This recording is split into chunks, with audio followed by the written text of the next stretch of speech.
झुकती है दुनिया, झुकाने वाला चाहिए, लेकिन संविधान के रास्ते से। तो हमारे देश के अधिवक्ताओं ने, वकीलों ने, एडवोकेट्स ने, लॉयर्स ने ये साबित कर दी है बात, और ये 5 दिन के अंदर अंदर जो एडवोकेट्स के गले में पट्टा बांधने की, उनका बैंड उतार के कोशिश जो हमारे अमित शाह जी और मोदी जी ने और केंद्र सरकार ने की थी, वकीलों ने यह साबित कर दिया कि वो भारत के संविधान और कानून के हिसाब से पट्टा बांधने के लिए पैदा हुए हैं, चाहे वो कोई भी हो, पट्टा बंधवाने के लिए नहीं। अब महत्वपूर्ण बात यह है कि अब सरकार या तो वकीलों का एक व्यापक आंदोलन देख के बहुत ज़्यादा डर गई, और उसने ये सोचा होगा कि अगर वकीलों से हमने वकीलों के ऊपर ये काम किया कि वकीलों को बिल्कुल ताकत रहित कर दिया, जो सरकार की मंशा थी। देखिए, संविधान ख़त्म करने के लिए सबसे बड़ा जो रोड़ा है सरकार के सामने, बहुजन समाज तो है ही, लेकिन एक संगठित समाज भी है, वो है वकीलों का, जो संविधान के सबसे बड़े रक्षक हैं, जजों से भी ज़्यादा और किसी भी और संस्थान से ज़्यादा। न्यायिक व्यवस्था की रीढ़ की हड्डी हैं वकील, और वो उन्होंने साबित भी कर दिया कि जब जब संविधान के ऊपर डायरेक्ट हमला होगा तो वकील खड़े होंगे और मजबूती से खड़े होंगे।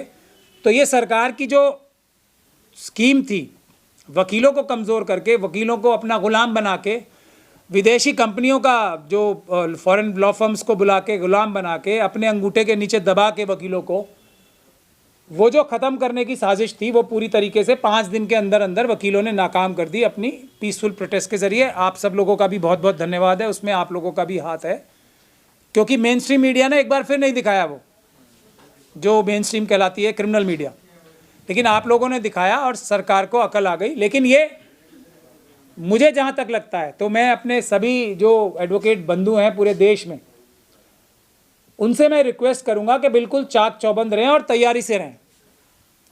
आपदा में अवसर है ये। अब हमारी जो, देखिए, हमारी भी एक मांग थी कि वकीलों के लिए भी एडवोकेट्स प्रोटेक्शन एक्ट आना चाहिए। सरकार ने वो तो दिया नहीं, बल्कि उसकी आड़ में एडवोकेट्स अमेंडमेंट बिल ले आए, जो कि हमारे जो बचे कुचे अधिकार थे वो भी छीनने की कोशिश हुई। उसके बारे में मैं डिटेल में बता चुका हूँ। आज मैं एडवोकेट्स प्रोटेक्शन एक्ट के बारे में बोलना चाहता हूँ कि जब तक ये सरकार, ध्यान से सुन लें अमित शाह जी, मोदी जी, अब जब तक ये आंदोलन, वैसे अमेंडमेंट बिल लाने की कोशिश मत कीजिएगा। हमें पता है कि आप चोरे छुपी पीछे बैक गेट से लाने की कोशिश करोगे, तो यहाँ जो एजेंटबाजी है ना, जो आपने बड़ी बड़ी पॉलिटिकल पार्टीज़ के अंदर कर रखी है, हमारे बड़े बड़े मजहबी रहनुमा, धार्मिक रहनुमा जो हैं हमारे SC ST OBC माइनॉरिटीज़ के, उनको खरीद रखा है, हमारे राजनीतिक नेताओं को खरीद रखा है, अपना गुलाम बना रखा है। तो वकीलों के साथ ये टेक्नोलॉजी चलने वाली नहीं है, ये स्कीम चलने वाली है ही नहीं। आपने खुद ही एक एग्जाम्पल देख लिया, आपको तो कोई स्लीपर सेल की भी ज़रूरत नहीं थी। हमारे बार काउंसिल के जो चेयरमैन हैं मनन कुमार मिश्रा साहब, वो तो आपके भारतीय जनता पार्टी के मेंबर ऑफ पार्लियामेंट ही हैं। तो उनको देखिए कैसे, उनकी बात भी नहीं चली ना, किसी की बात नहीं चलेगी।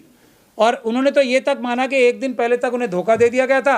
अब वकील कोई बेवकूफ़ थोड़ी हैं जो ऐसा मान लेंगे कि 1 दिन पहले तक तो मनन कुमार मिश्रा जी को, जो लॉ सेक्रेटरी हैं और भारत सरकार के लॉ सेक्रेटरी, धोखा दे रहे हैं, और अगले दिन लॉ मिनिस्टर साहब से बात हुई तो धोखाधड़ी बंद हो गई। वकील बेवकूफ़ नहीं बन रहे हैं, हम सिर्फ लंबी रोप दे रहे हैं, लॉन्ग रोप दे रहे हैं कि आप करो दोबारा, हम आपको दोबारा बताएंगे। तो एक तो बात ये साफ हो जाए।